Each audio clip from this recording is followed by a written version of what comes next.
નમસ્તે. આજે આપણે જમીનના પ્રકારોનો નકશો કરીશું. આજે આપણે ભારતની જમીનના પ્રકારો એનો નકશો આપણે સમજશું, કારણ કે બોર્ડની પરીક્ષામાં નકશો છે ઘણો મહત્ત્વનો છે. નકશાના માર્ક છે આપણને રોકડા મળે છે. એટલે જો ભૂગોળના દરેક પાઠના નકશા આપણે વ્યવસ્થિત કરી લઈએ તો આપણને રોકડા માર્ક્સ છે એ મળી શકે છે. તો આજે આપણે જમીનના જે પ્રકારો છે, જુદા જુદા જમીનના પ્રકારો, એ આપણે ભારતના નકશાની અંદર કરીએ છીએ. જેમાં જમીનના પ્રકારોમાં પહેલી જમીન છે કાપની જમીન. હવે વિદ્યાર્થીની બહેનો, જ્યારે પણ નકશો કરીએ ત્યારે આપણે સંજ્ઞા સૂચિ કરવાની. એટલે કે આપણે નકશામાં જે સંજ્ઞા બતાવીએ છીએ એ જ સંજ્ઞા આપણે અહીંયા સૂચિની અંદર બતાવવાની રહેશે. તો અહીંયા આપણે પહેલી જે આપણું છે કાપની જમીન. હવે કાપની જમીન છે એ ક્યાં આવેલી હોય છે? તો જ્યાં નદીનો વિસ્તાર હોય, નદી જે વિસ્તારમાંથી પસાર થતી હોય એવા વિસ્તારમાં કાપની જમીન આવેલી હોય છે. તો ભારતમાં ખાસ કરીને ઉત્તર ભાગમાં, તો ઉત્તર ભારતનો આ જે વિસ્તાર છે ત્યાં નદીઓનો પ્રદેશ છે.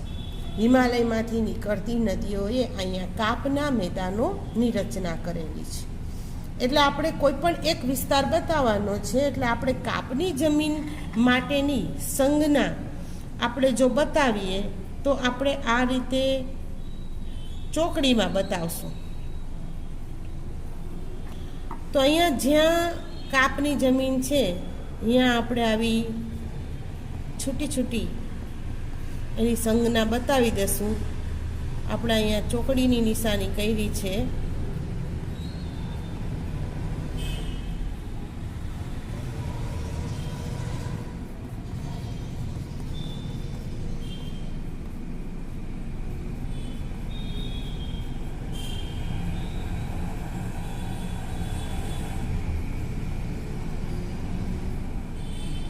આ આપણી કાપની જમીન થઈ. હવે આપણે કાળી જમીન, ભારતમાં આવેલી કાળી જમીન. તો ભારતમાં ક્યાં આવેલી છે કાળી જમીન?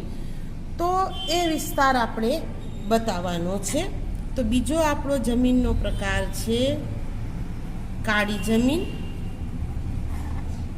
કાળી જમીન માટે આપણે નાના નાના ડોટ્સ ની નિશાની કરશું. તો અહીંયા કાપની જમીન છે એની નીચે આ વચ્ચેનો જે મધ્યનો ભાગ છે ત્યાં કાળી જમીન આવેલી છે. આપણા અહીંયા સૌરાષ્ટ્રમાં પણ કાળી જમીન આવેલી છે. એટલે આપણે કોઈ પણ એક વિસ્તાર બતાવવાનો છે. તો આપણે અહીંયા સૌરાષ્ટ્રમાં જ આ રીતે ડોટ્સ બતાવી દઈએ.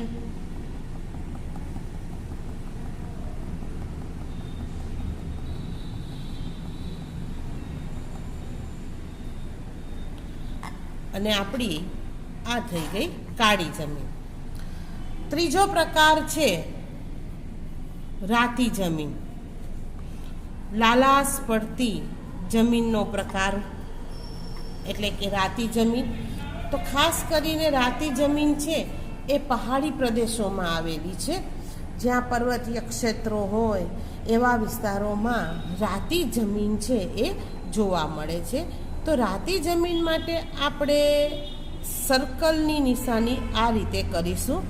હવે જે નકશામાં આપણે સૂચિ બતાવશું, જે સંજ્ઞા બતાવશું, એ જ સંજ્ઞા આપણે અહીંયા સંજ્ઞા સૂચિમાં બતાવવાની છે. એટલે રાતી જમીન માટે આપણે આ પૂર્વનો જે આ પહાડી પ્રદેશ છે ત્યાં આપણે રાતી જમીન છે એ બતાવી દઈએ. તો આ રીતે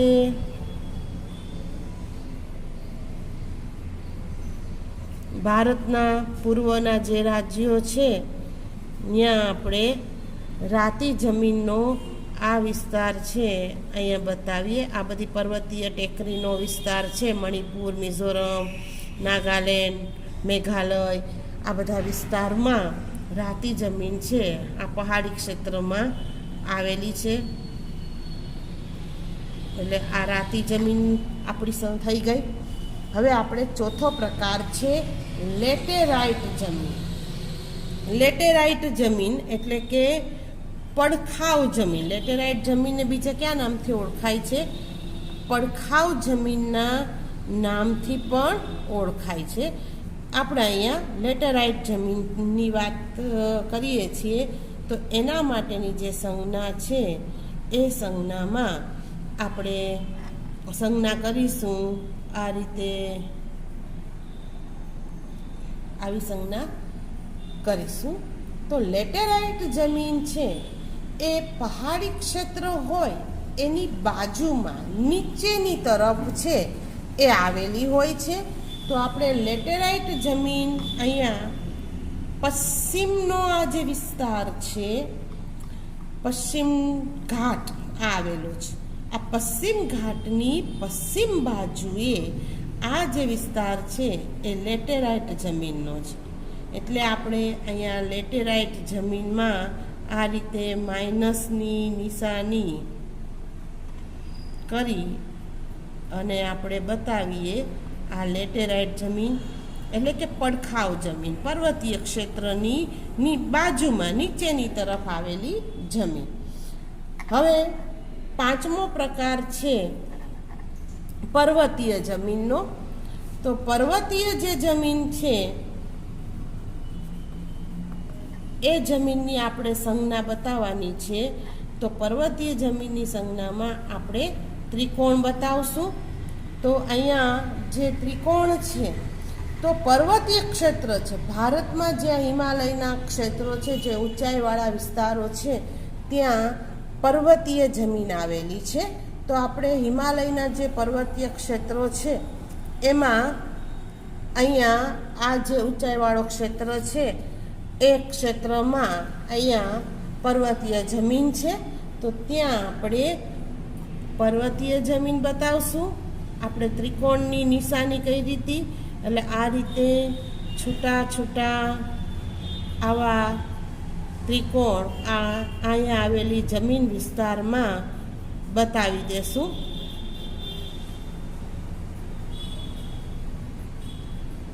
આ રીતે વિદ્યાર્થી બહેનો આપણે કરવાનું છે, સરસ રીતે સમજવાનું.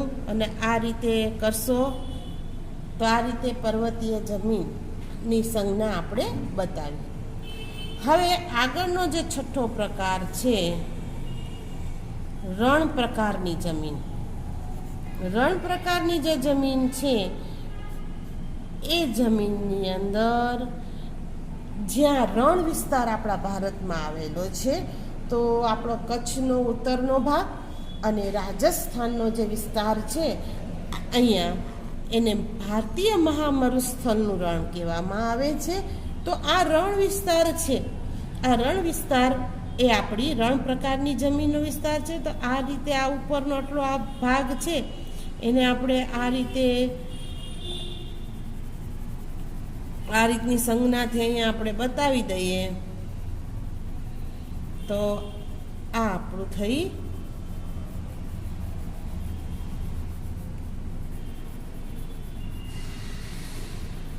રણ પ્રકારની આપણી જમીન વિસ્તાર આ થયો.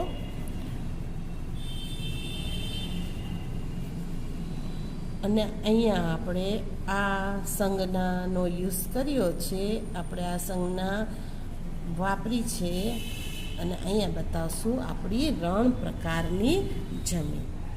તો આ રીતે આપણે જમીનના 6 પ્રકાર, કાપની જમીન, કાળી જમીન, રાતી જમીન, લેટેરાઇટ જમીન, પર્વતીય જમીન અને રણ પ્રકારની જમીન એનો આપણે આ ભારતનો નકશો કર્યો.